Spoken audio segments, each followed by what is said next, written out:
Kate suffered a minor twist in the lower left extremity. Technically, the ankle. Yeah, sure. Take over, Doc. You're on your own.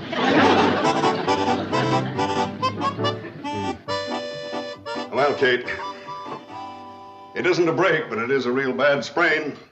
You're going to have to be right in that bed for the next 3 or 4 days. But, Doc, that's impossible with all the things I got to do. Especially with Mr. Feasel coming about that convention. Well, I can't afford to be out of commission 3 or 4 days. Not even 1 day. Kate, we'll be here to look after things. Not even 10 minutes. That's not fair, Mom. We can run the hotel just fine without you. You'll run it into bankruptcy.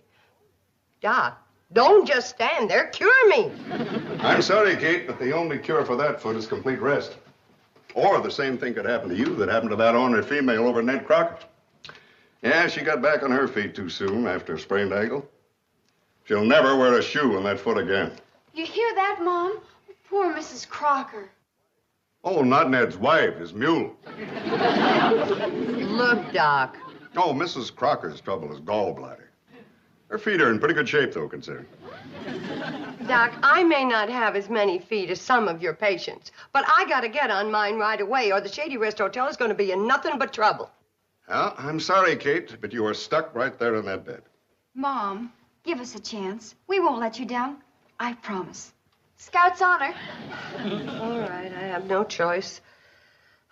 I leave the running of the hotel in your hands. Oh, yeah, but just don't squeeze the stuffing out of it. Oh, you won't have to worry about a thing, Mom. Kate, I'm real proud of you. I'm glad to see that you aren't as stubborn as my last patient. Thanks, Doc. Your last patient with a sprained ankle was Ned Crocker's mule. No, my last patient was Ned Crocker. That's the way the mule sprained her ankle, kicking Ned. Oh. All right, Deb, come on. Come on, all of you got to get out. I want to bandage that ankle. Come on. Mom, don't worry about a thing. When Mr. Feasel gets here, we'll bowl him over. Oh, that's nice going, Billy Joe. That should make your mother feel better. Yeah, I'll take care of the whole shebang, Kate. Watch it, Joe, watch it. You wanted to have a relapse? All right, come on, get out. Go on, all of you. Don't worry.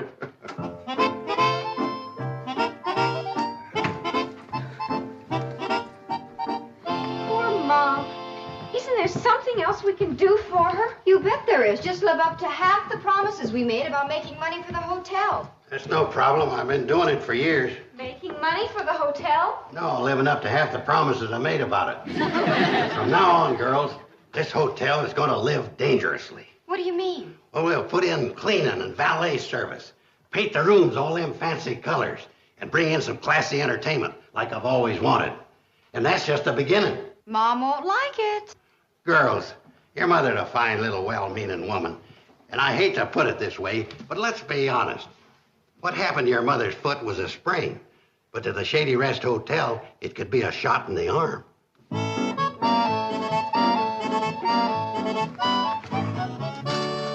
Billy Joe, I don't know about this color scheme. Lavender and magenta? Uncle Joe says if it's good enough for the Hilton Istanbul, it's good enough for us.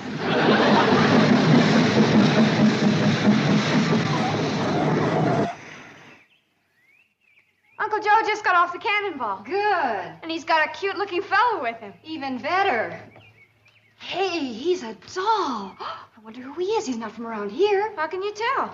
Betty Joe, can you imagine a dream of a fellow like that within a radius of 500 miles that I haven't met? You're right. He's not from around here.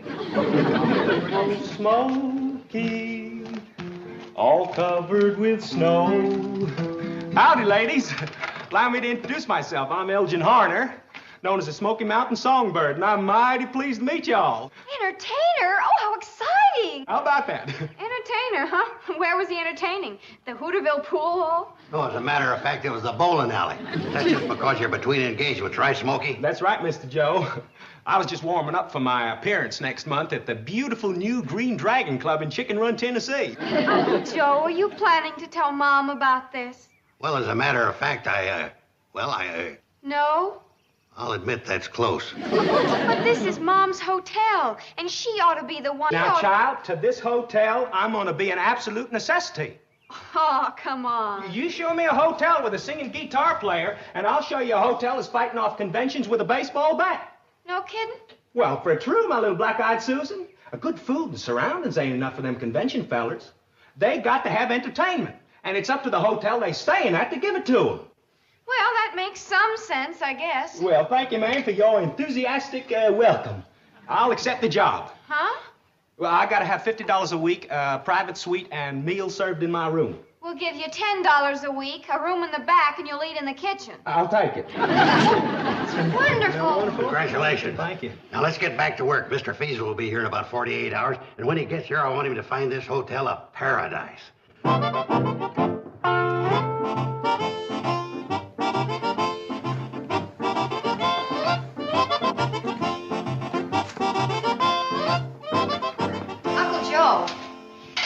You get an idea like redecorating this whole lobby in one day. Do me a favor. What? Drop it. That it, Kate. Why'd you have to go and be so darn clumsy and get us into all this mess? Yeah, Mom, why? The doctor says she'll have to stay in bed for at least another 3 days. And there's only one thing to do. What? Get a new doctor. Is the hotel really in such bad shape? I mean, we've only been running it since yesterday. How long could it take to get it back to normal? Well, I figure if we work both day and night, including Sundays, about a month. We gotta figure out something to do before that miserable old crank Feasel gets here. Have you got a room for a miserable old crank? The name is Hurley Feasel. Oh, Mr. Feasel. Welcome to the Shady Rest Hotel. Say, what a coincidence. We were discussing another miserable old crank named Feasel. I mean, another Mr. Feasel. He's a pig breeder over by Hooterville. You know him? No, and neither do you.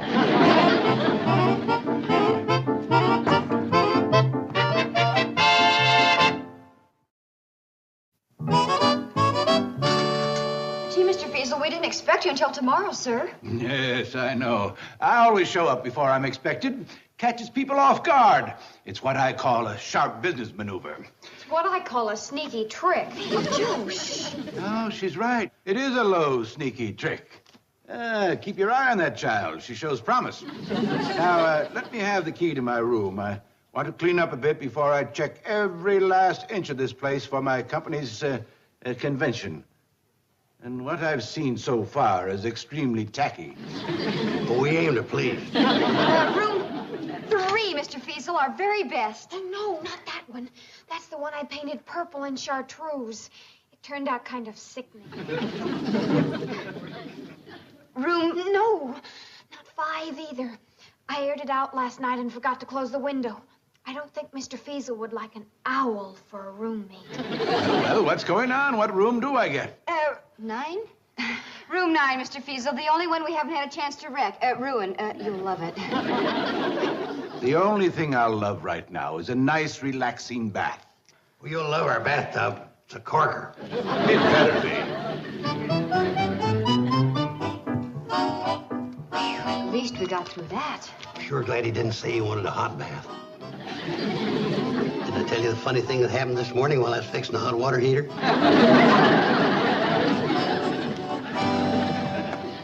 We need the money that convention will bring in, Uncle Joe, and I'm counting on you. Whatever Mr. Feasel wants, see that he gets it. Oh! You just got it. That sounded like Mr. Feasel screaming. Screaming with delight. I've never seen a man that enjoyed his bath so much. Top of old Smoky, all covered with... What was that? Smokey Harner, Smoky Mountain Songbird. An entertainer? Oh, but you show me a hotel with snappy entertainment, and I'll show you a hotel that's fighting off conventions with a baseball bat. You know something? You're right. Makes sense. I gotta hand it to you all. You're a lot smarter than your punkin-headed old mother. Well, we better go now, Mom. Of all the baths I've ever taken, that was without question. Goodness. I never heard anybody get so much out of a bath as Mr. Feasel.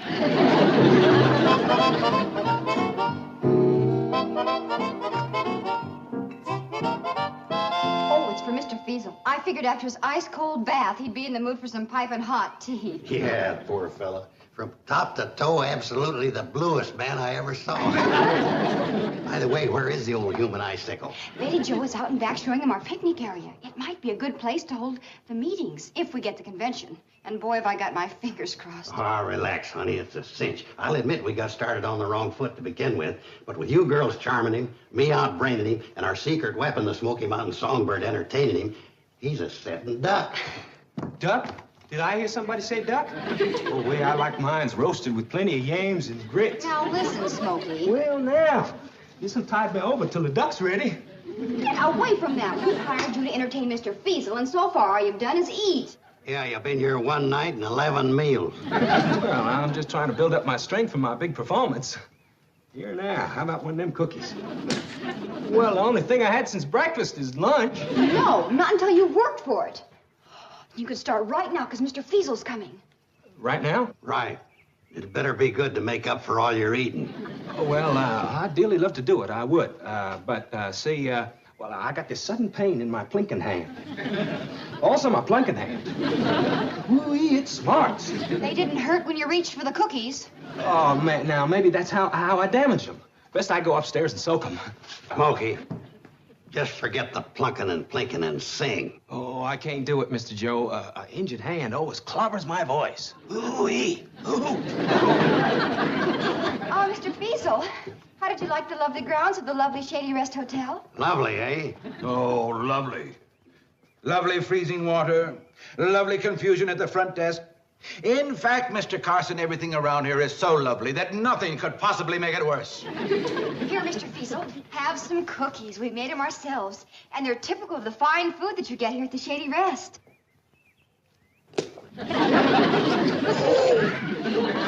All right, so I was wrong. There is something that could make it worse, and I just bit it.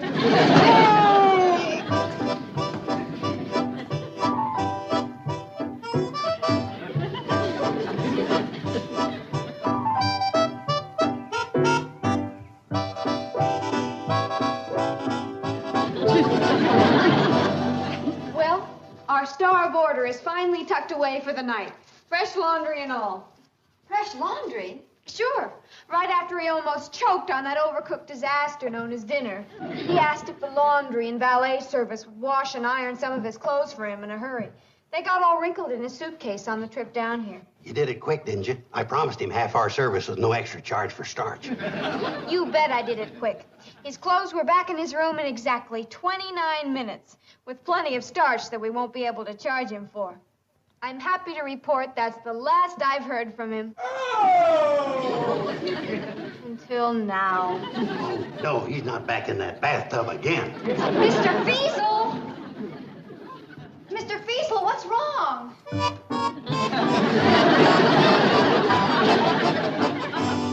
Miss Bradley, about the 3 tons of starch you put in my laundry. Oh, there's no extra charge. Policy of the house. Oh, goody. And another thing. There's more? Oodles more. If there's one thing I can't stand as a roommate, it's an owl. Darn it. He changed rooms. What? There's no extra charge. Policy of the house. Goody gumdrop. And I trust there will be no extra charge for my early checkout in the morning, before dawn, if possible. And without breakfast. You're leaving, Mr. Feasel? Before they carry me out. Are you sure this place isn't the local branch of Devil's Island?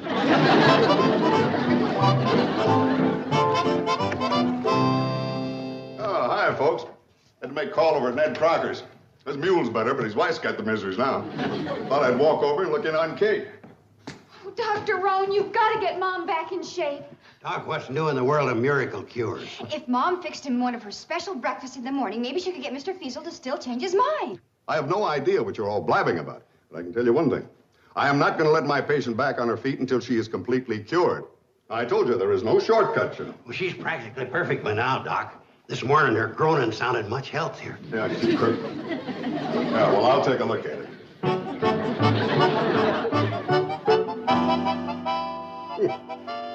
You know, Kate, I just can't figure this. Unless it's plain grit or orneriness. But do you know that that ankle is 100% cured? And it's at least 2 days quicker than I expected. You mean that I can get out of bed? Well, sure, right now, if you want it. Oh, boy, do Easy. I want to. Doc, you want to dance? Well, No, you probably know only those old-fashioned steps. I want to do some of the new ones like that. Cha-cha-cha. Or maybe the Big Apple, huh? Oh. I'll tell you, Kate, that family of yours down there is going to be awful glad when I tell them you're back on your feet again. Oh, they sure will. Doc, don't tell them. No, not right now. Not for a few days. Don't tell them. Oh, what are you doing, Kate? Trying to make them suffer or something? No, just the opposite. I just want them to feel better. You see, this is the first time in their lives that they have ever done anything on their own without me standing behind them, telling them what to do. Yeah, you are the bossy type, all right. I'll admit that. Well, I figured you would. But you know, at first, I didn't think they could get along without me. But look at the way the hotel is running smooth as silk. Now, I just want them to enjoy their victory for a little longer. Well, Kate, Now, you are not to say one word about my foot being cured. I'm going to stay here for another 2 or 3 days and let them enjoy themselves. And I'm going to enjoy myself, too. I got a whole pile of Billy Joel's movie magazines that I haven't even touched. All right, Kate, all right.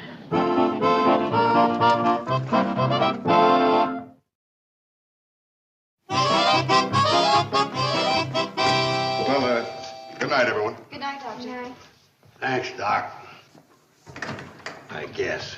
3 more days in bed. That's positively inhuman. Uncle Joe, the only thing that really counts is Mom's health, and we'll just have to solve our problems without her. All right? All right. You know anything about Harry Carey? Uncle Joe. Just a passing thought. Well, we're not going to give up yet. We're going to take one last stab at making Mr. Feasel change his mind. And I know exactly the weapon we're going to use. A heavy, blunt instrument? Smoky Harner. You mean he's going to hit old Feasel over the head with a heavy, blunt instrument? No. He's going to sing to Mr. Feasel. Oh, gee, Billy Joe, I don't know. Why not? It's worth a try. They say that music soothes the savage beast. That's true. And old Feasel's about as savage a beast as you're likely to find. Come on, Smokey. I just can't, Miss Betty Joe. You gotta understand, I'm a serious artist. I ain't accustomed to singing before eating breakfast. You'll sing before breakfast or you'll be empty after lunch. Honey, look, I dearly love to sing. Night or day, what's the difference? Shh. Smokey, are you ready? Mr. Feasel's about to come down the stairs. Well, just a minute, I'll see. Me. He's ready. Sing, songbird. Me. On top of old Smoky, all covered with snow, I lost my true lover from a courting too slow. Stop it. Stop it, I tell you.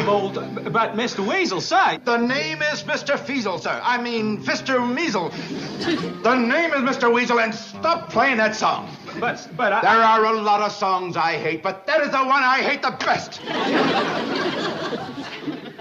Quick, Smokey, sing something else. Well, I can't. That's the only song I got in my repertoire. No. Yes. But I thought you were going to sing in a club in Chicken Run, Tennessee. Well, Chicken Run's a very small town. This hotel is the daffiest place I have ever run across. And I've done some mighty daffy running across. Goodbye.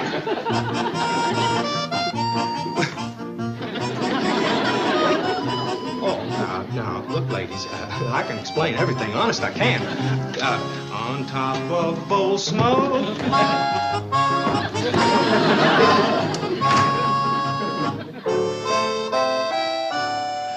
Mom's bound to find out about this sooner or later. Well, later's the best. By that time, she'll be as strong as an ox again, and the shock won't hit her so hard. That makes sense. Well, naturally, it's the right idea, ain't it? Some idea. Mom's not going to be as strong as an ox by tonight. And that's when you told her Mr. Feasel would be back with the convention. That's true. But I said my idea was right, not perfect. Poor Mom. She's doomed.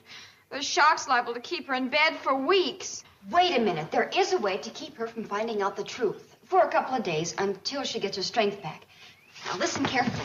Here's the idea. Now, Mom's stuck up in bed alone. What we have to do is Then Jeffrey drew her closely to him and whispered hoarsely in her ear. Wait a minute. Do you hear something? Is that all he can think of at a time like that, to whisper hoarsely in her ear? No, Mom. What I meant was I thought I heard something downstairs. Maybe it's those madcap conventioneers. You know, this is about the time they should be arriving. Oh, I sure hope so. You know, I won't be at rest until they get here. You'd be amazed at the things that could happen before. It's them. They're here. Oh, and it sounds like they're having a great time for themselves, if you ask me. Wow, there must be 40 of them, Mom. Oh, wow is right. Quite a racket, huh, Mom? Well, it may sound like a racket to you, Billy Joe, but to me it sounds like money in the bank. I'd better go down and make sure all those wonderful, generous conventioneers are taken care of. Yeah, but why don't you kiss a couple of the nicer-looking ones for me? In a very ladylike way, of course. Of course.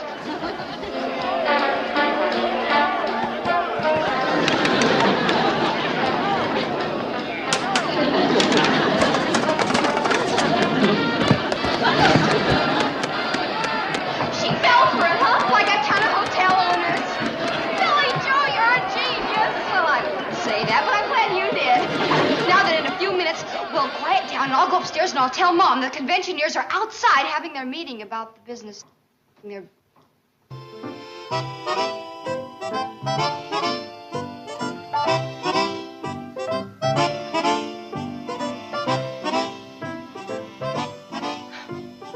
If there's anything I love, it's a party.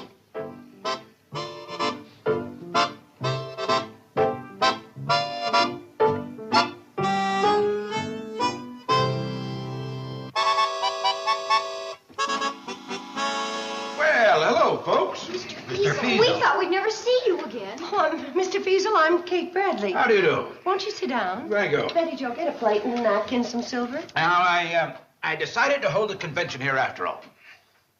But I thought you hated this hotel. I do. But you see, the 40 men who will be coming here for the convention are trainees, young new salesmen who will be going out on the road for my company. Yeah, but what has that got to do with... Well, I figured the best thing to do is give them a couple of days of this hotel. After that, they'll be able to stand anything. Wait till they taste this food. Why, it's...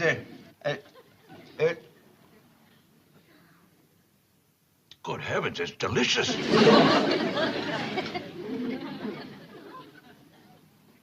Why, it's marvelous. Why, it's the best chicken and dumplings I ever tasted. Well, thank you. What happened? Oh, this is terrible. You've ruined everything. Oh.